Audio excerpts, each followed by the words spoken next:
本节目由新雷克萨斯 RX 及 RXL 加长版冠名播出。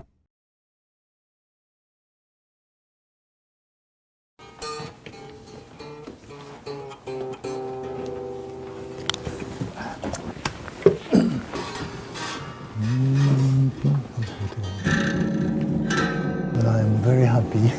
I use the guitar like this.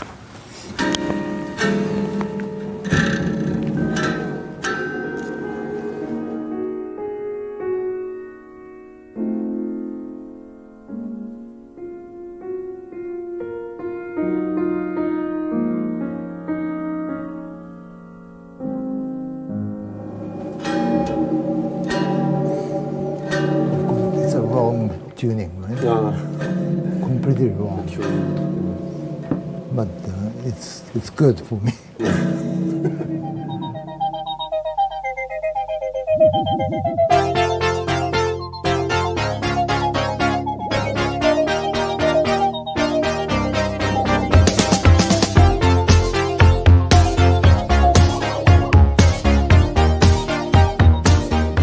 Sometimes I use evil like this.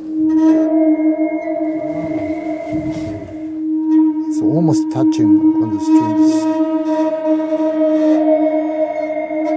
You can hear the vibration of the strings, right?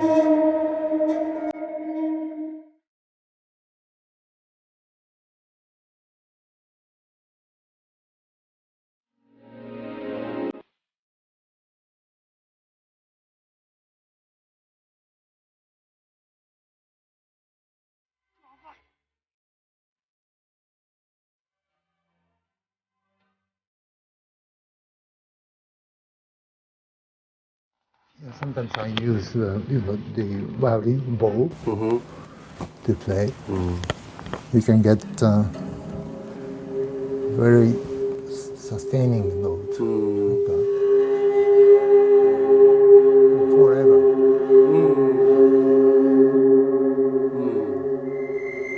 Well, what I want is kind of I want to hear the eternity.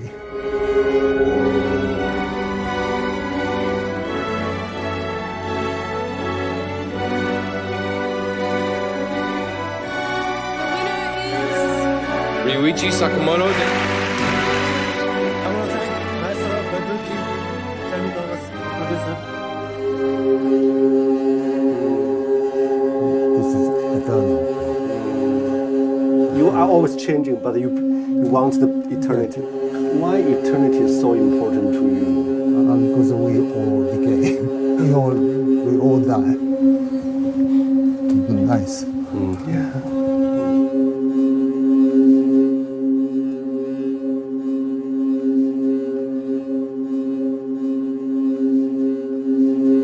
Life always has limits. Yeah. I mean, it changes. It's born and die, always changing. Yeah. But this is more like an idea of it, eternal, the human thing.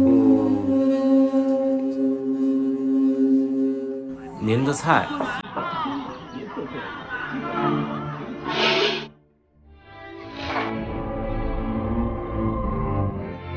看似静谧，可能正澎湃，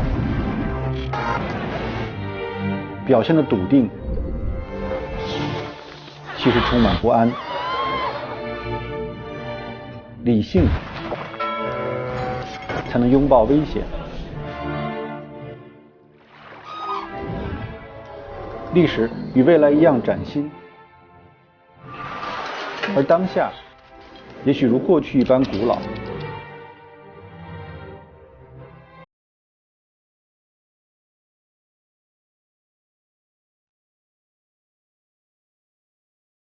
以兼容之道，编织意义之网。老练，亦可以很天真。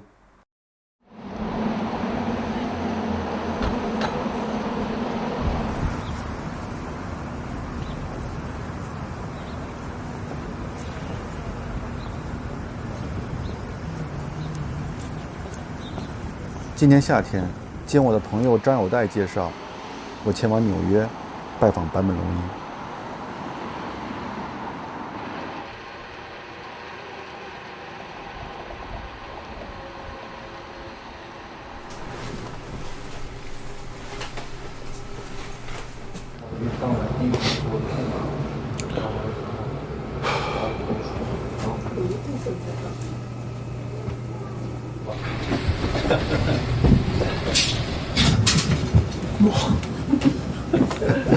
Nice to see you. Good to see you. Good to see you. Thank you for coming.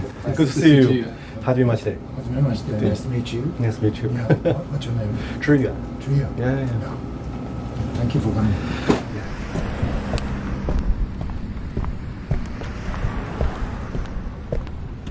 好神奇啊！你说会听到历史亡灵的声音吗？水草在呼吸的声音。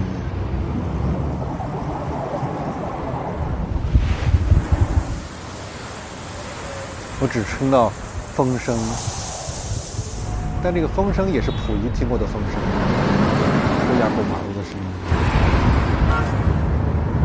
这所有那些历史的回音都被压在现在的声音之下了。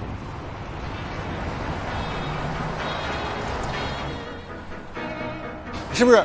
真是这样的。当你这音乐在这响起来的时候，你是不是觉得这个地方的空间立刻就变了，变得非常富有情感和魅力？它突然就活起来了，这个地方。你听到奔跑的声音，人的焦急的情感。第一次听到这首曲子，它给我一种奇妙的感受，似乎既来自中国，又有某种强烈的陌生。后来我才知道，它的作者是坂本龙一。而且他几乎是在对中国音乐一无所知的情况下，用2周的时间即兴地创作了这部电影大部分配乐。再后来，我听到他更多的作品。他在我心中是一个天才，他的创作力可以维持这么长的原因，他怎么样不断地进入一种陌生的文化，他的世界性和他的日本的根之间的关系，这是我对他非常有兴趣的一件事情。Who is your favorite Japanese historical figure?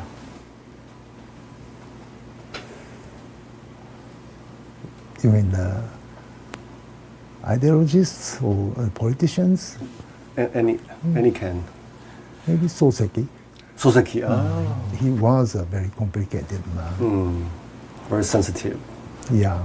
He was always in the middle of, in between of Japan and China, or the East and West, always, and public and Private? personal. You know, he was always in the middle. You are always in the middle. Yes. Expect to play anything tonight. I came here to listen to my friends, musicians play. 当时教授来了以后，坐在那个沙发上，那个沙发上，对对对。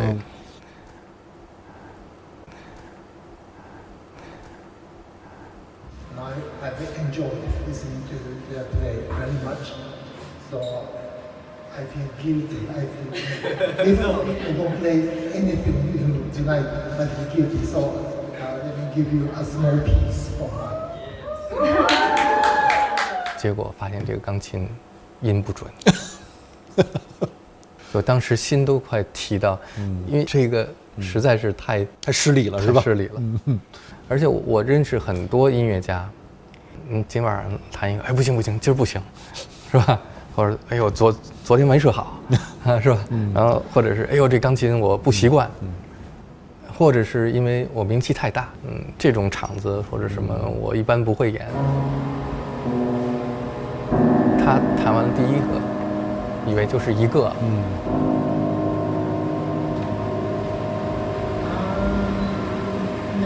那走吧。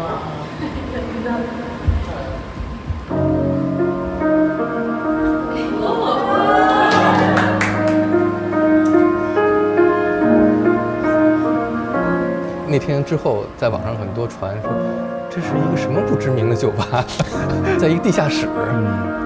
说坂本龙一在这儿演了，就是不可思议，在一台音不准的钢琴上弹。又温暖又自由那种。我觉得温暖、自由，而且真诚、诚恳。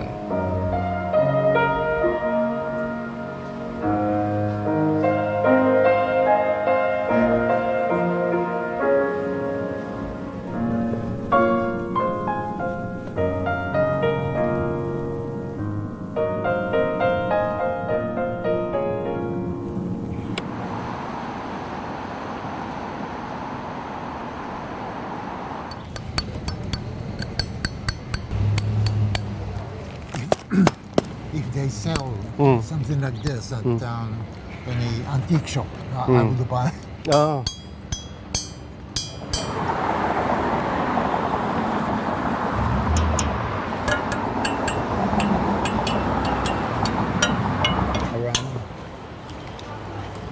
So now you don't have much interest in melody anymore, or prefer sound than melody? In between. In between. Always. Thank you for your music. Thank you. Oh my. Thank you. Oh my goodness. Thank you. Oh. Thank you. But I'm curious. I mean, in that time, you are 30-something, around 40, and you are very successful for a young composer. If you met Sakamoto in 1990, will you be friend, or what kind of person he was? Yeah, he was very selfish. He thought that he could do anything he wanted.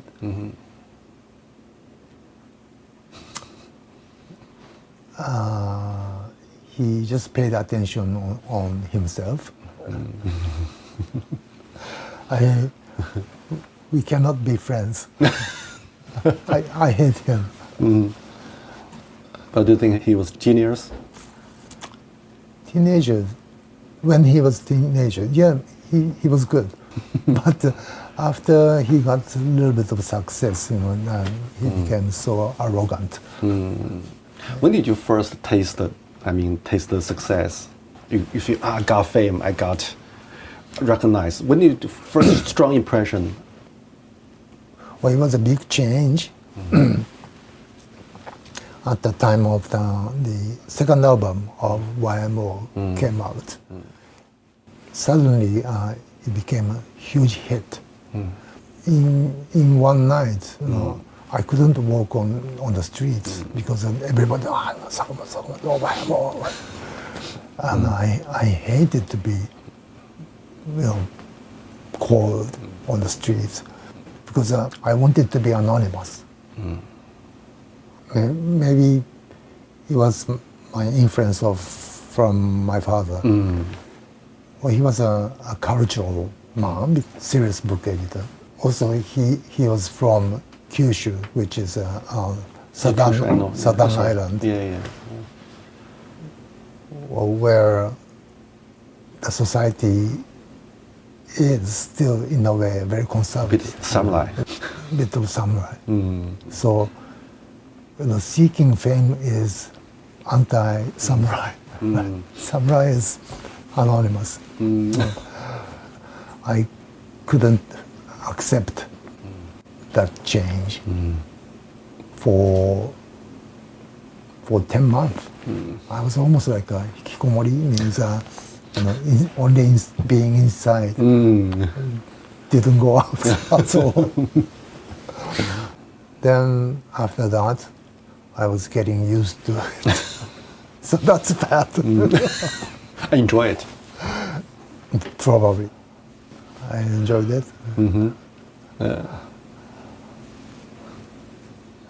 How it happened? We were we means the YMO, Yale Magic Orchestra, were sort of the first music band which went all abroad from Japan to the West in the late 70s. I didn't need to be responsible, but somehow I felt some sort of responsibility to be the head, the tendency or trend, because around that time, also the Japanese products like TVs and cars, and also the Japanese Design. fashion started being exported from Japan, and that was the start of a Japanese economy, rising. Japan's #1 at the time. Yeah, in the 80s. Yeah. So we were kind of ahead of that decades movement, economic movements, and I hated to be responsible for the Japanese culture. I hated to be a representative, but somehow, that was I felt that was my role, our role. In your memoir, you mentioned when you went to UK in '79, it reminded me like society in London. So what's the feeling? I mean, at that time. I felt I shared the very weird and depressed feeling that society was staying in London for almost two years. You hate London. I remember. Yes, he was kind of appointed as a representative of Japan, country Japan, which was rising at the time, after Meiji Restoration. So he had a huge responsibility on his shoulders. At the same time, he strongly believed in his independent thought. That's double bind.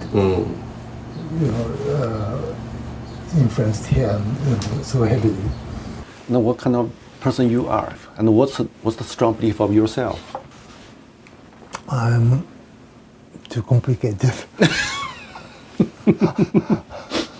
I cannot define myself. Someone should, maybe you should. But actually, you are very determined. It seems that everything is uncertain, but inside it's very determined. Not? I'm very weak. I'm a very weak person too. Why did you say weak? How? The same as everyone.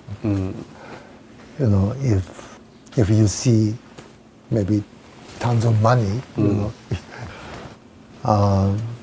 if there is a beautiful woman, or good food, good wine.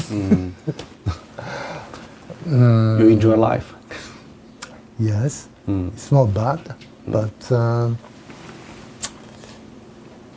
then sometimes we have to draw a line, obviously. Draw to do or not, right? When did you find the line? I mean, maybe when you were young, not maybe lots of temptation, lots of good things to seduce you actually. Yes. But when did you find that it line is important? I need a line. Like, we have a big problem in Okinawa. We have still big problems in Fukushima at the accident site. But the government is planning to do the Olympics next year, which is wrong.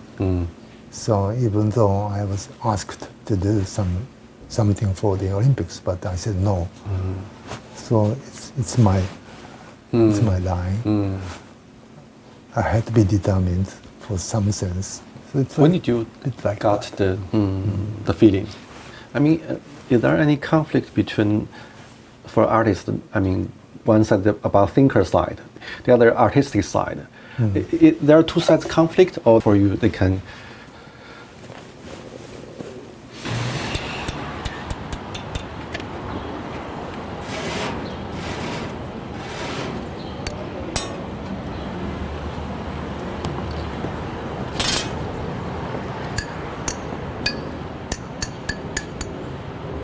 The tubes always make good sounds.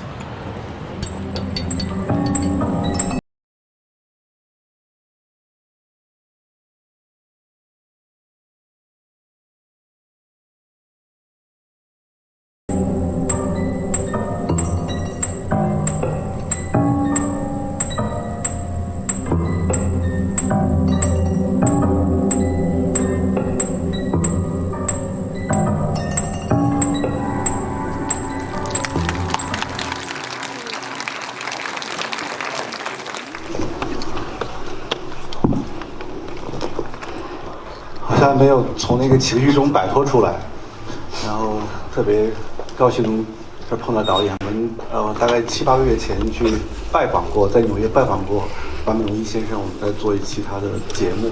我们听听你的同行的看法。陆七义在那儿是吧？我在中间，因为那个看到那个坂本龙一先生他去敲那个到树林里面寻找声音的时候，特别感动。到后来他的音乐逐渐的转向了一种，我挺困惑的，就是不知道是我的问题还是别的问题。因为在我看来，我自己对他那种音乐是有一点抗拒的。因为他那种音乐是属于宇宙的，属于空间的，它不是完全属于人的，它是一种情绪的东西。我可能更喜欢那种情感的那种音乐。He is very an interesting person. He could write very emotive music. I think in his film work, he chooses to be very emotional because he sees himself working for a director. When he writes his own music, he seems to have an issue with his ability to make such melodic work. I tried to get him to explain why, but I can never get him to really simply say why. I think he would say the following to me.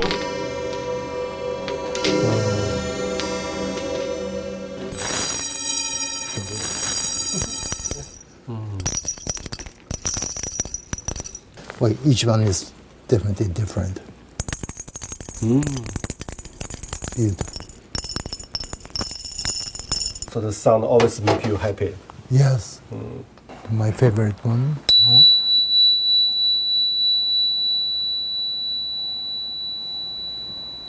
Very good. Very cheap. Yesterday I come from San Francisco. Wow. I met John Chen. John Chen, She wants to say hello to you. the actress. Yeah. Oh, Yeah. she lives in San Francisco. Yeah, San Francisco I didn't and know. Shanghai, between two In cities. Shanghai, Yeah. We also talk about 1987. You live in Forbidden City. Any memory about that time? Very vivid. Yeah. I feel really lucky to get to know the Chinese society around that time, because now it's totally different. I mean, not totally, but on the surface, the China looks very different from the one I knew in the 80s. It looked to me kind of a black and white society, but I felt very good energy of the Chinese people. Like I was not allowed, but I visited people's department stores or shops, restaurants, because I looked like a Chinese, so I was okay. And there was only one disco in Beijing. Only foreigners were allowed to go in.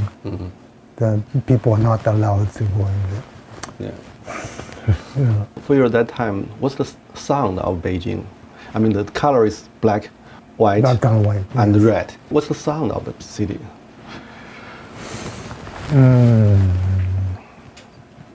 I remember the sounds of bicycles. I mean, less cars, of course. But also quiet, because we were staying in the famous Beijing hotel next to the Tiananmen Square. The streets are so huge, and so in the evening it's so quiet. And what's the sound of the Forbidden City? It's kind of empty. I mean, it's still the architecture. It's so beautiful. So looking at the yards and walls, the palace, as if still emperor is living in his time. But we know it's empty. So it's kind of sad. Maybe that made me feel this, I strongly remember the sound of the wind, sort of the loneliness. How about the working process? I mean, when you were making the music for the movie, you imagine the loneliness of the emperor a lot. I mean, you needed the rhythm, you need the image, or you need maybe the smell? Or what kind of thing makes your first inspiration? Well, there's no one method. I always say that if there's a method which I should follow to make me able to write music directly, I would follow. But there's no such a method. So anything could help for me to get an inspiration, a smell, or a memory, or photographic memory, a sound, or just a fresh image of TV news, whatever. Memories of being in China, not only Beijing, but we went to Beijing, Dalian, and Changchun. Those memories heavily influenced me to write the music for The Last Emperor, of course. I went to a department store to buy one bicycle. The loudness of inside the department store, right after it opened, I mean, the people were waiting outside of the entrance of the department store, and it opened at 10 o'clock, and they just tried to jumping in. Everybody was trying to jumping in, so it was like so chaotic. The inside was so chaotic, and everybody was playing. Grab something. Yes. No, this is mine. No, this is mine. No, I'm the first one. Like that. It was also like a fights and chaos going on. So loud. It's a good energy. I mean, people's energy, everyday life's energy, and so that made me smile a lot. That sound was the most impressive one. Before I come here, I went to midnight Forbidden City around the world. I tried recording some sound for you, but all about the car on the road. Now we have a lot of cars. And also a wind in midnight making it.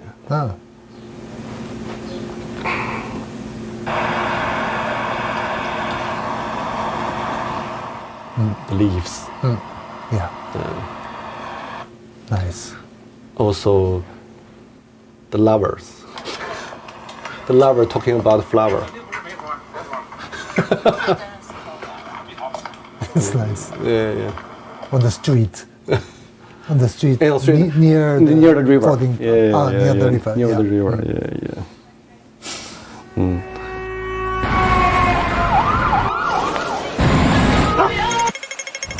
I cannot get so many interesting sounds anymore from New York. Yeah. So you should move to other city. Yes. I mean, those cities like New York, Tokyo, or Beijing. Yeah. Beijing might be a bit different, but they have very similar sounds. Very similar, and always like cars. Yeah. So that's kind of frustrating. Well, it is frustrating. See the World Trade Center right there. You take camera, I remember. I was here, firefighters all over. From here, from there. 18 years has passed so quickly.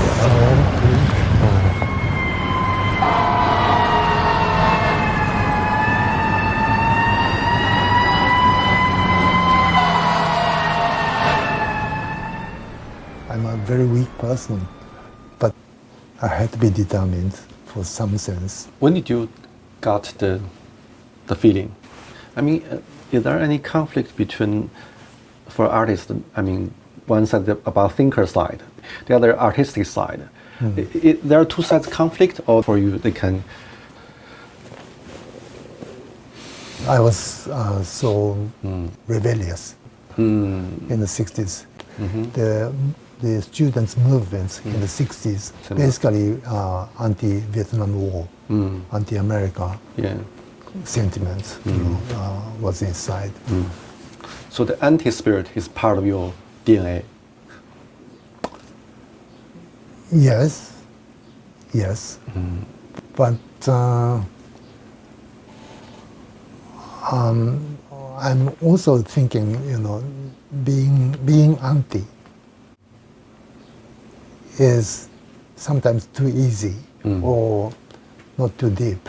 So after 9/11, I and my friends published one thick book called No War, and I entitled No War instead of Anti-War.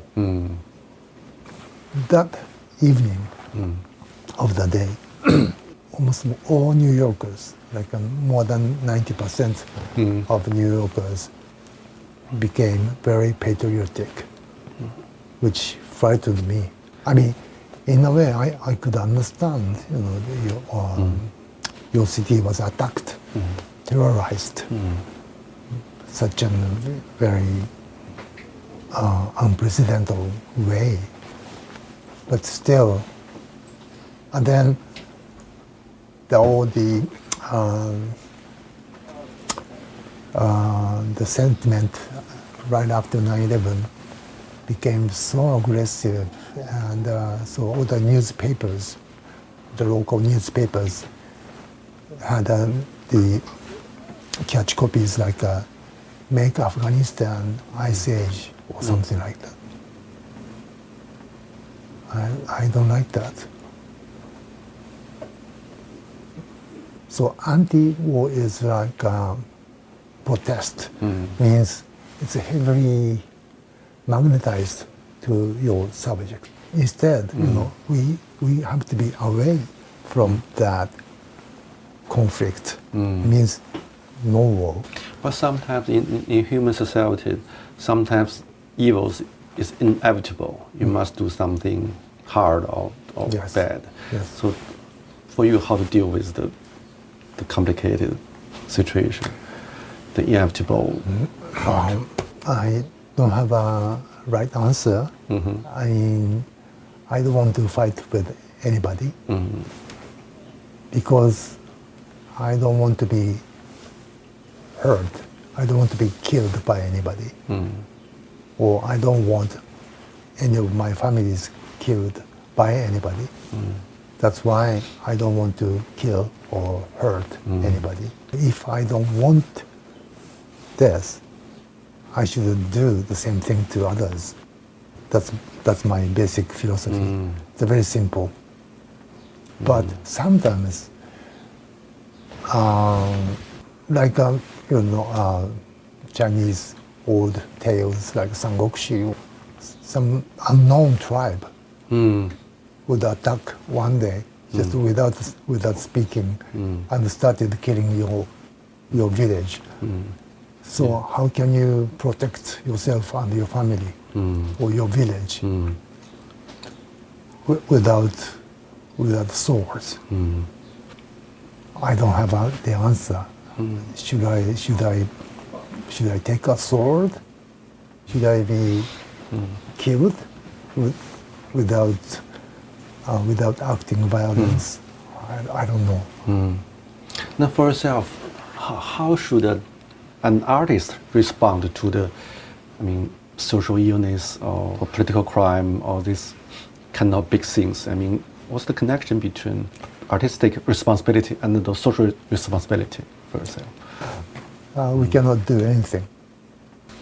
But in modern society, modern era, like today, it's hard to imagine a unknown tribe would attack you all of a sudden, and almost the whole world is heavily connected economically and technologically, culturally. That culture and artists can do a lot to seek. Maybe the final goal is to look for the deepest meaning of our presence, Homo sapiens. For you now, what's the deepest meaning for human being or for human society? Well, I'm very pessimistic about human tribe. I think it's like a cancer. Homo sapiens is like a cancer for the nature. Homo sapiens probably is the only species in the history of Earth, this planet, to destroy the natural environment and killing other species without knowing, without recognition by ourselves. You know, we are doing that, we are acting that. The pessimistic mood it make your, action thoughts more urgent, more sense of urgency, or feel more powerless. Maybe the trend is like that. I can't do too much. If I follow the attitude of Lao Tzu, like a Chinese philosopher like Lao Tzu, or maybe I should accept everything. That's kind of a Taoistic way. Accept, I will smile and accept whatever happens. But I have a family, I have kids. I love people. I love my friends, and especially the young guys. How has the big problem, the sense of urgency and the pessimistic future shape your musical creation, shape your artistic pursuit? I don't think there's a very direct connection between my music and those feelings. But of course, I'm a same person who makes music and thinks about those problems. So something is strongly connected inside me. But in a way, music is very abstract. I don't think music is a tool which conveys my messages. My message is like a tiny island, just a tiny bit, or not even an island, just a leaf. Music is much broad to me, like ocean.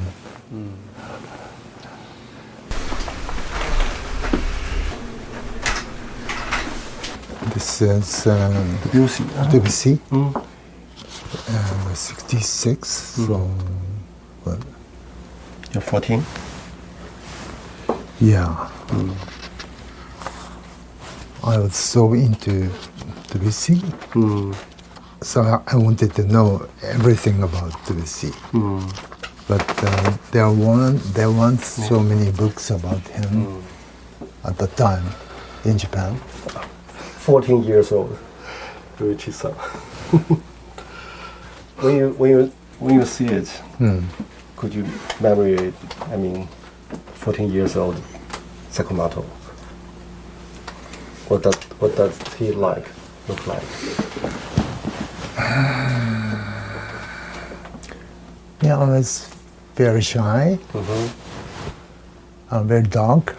Not happy? No, I was happy, but I didn't want to talk with friends so much.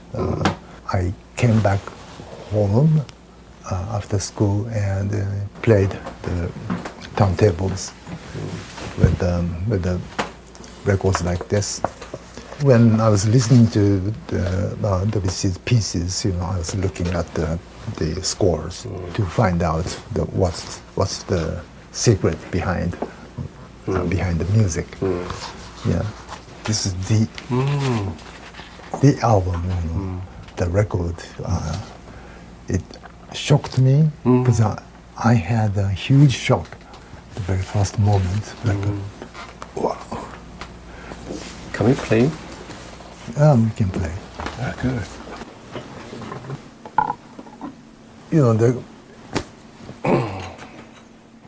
I have to do the deep breath.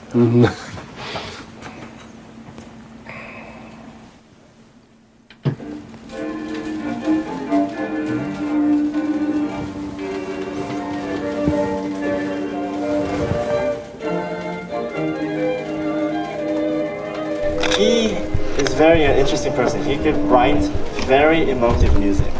I think in his film work, he chooses to be very emotional because he sees himself working for a director. When he writes his own music, he seems to have an issue with his ability to make such melodic work. I tried to get him to explain why, but I can never get him to really simply say why. He would say the following to me, like he would talk about the Nazi party in Germany and how they used and appropriated Wagner's music. So I think he understands the power of music so much. I think he's afraid of misusing that power. So sometimes he tries to make machines make the process more random, because he doesn't want to choose to make people emotional.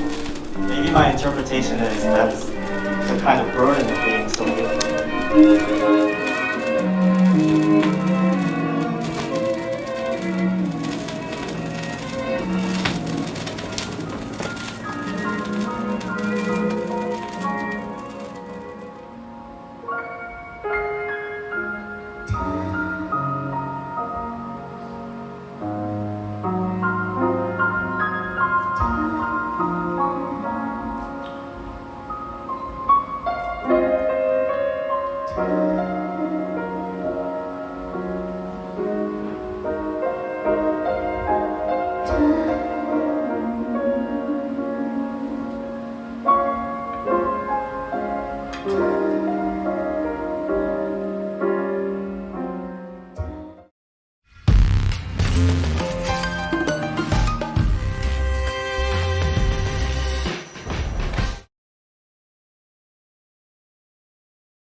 When you first time heard his death, what's your first reaction at that time? I regretted because I knew he was sick, but of course, that happens all the time, but I thought we had more longer time. So I couldn't say goodbye to him before he passed. In the very morning I heard the news, suddenly my musical inspiration came to my mind, so I started writing a small piece on my piano. Then I recorded, we videotaped from The Shattering Sky and The Last Emperor, all combined. It's a small medley in 3 minutes, and sent the videotape to ceremony of Bertolucci in Rome.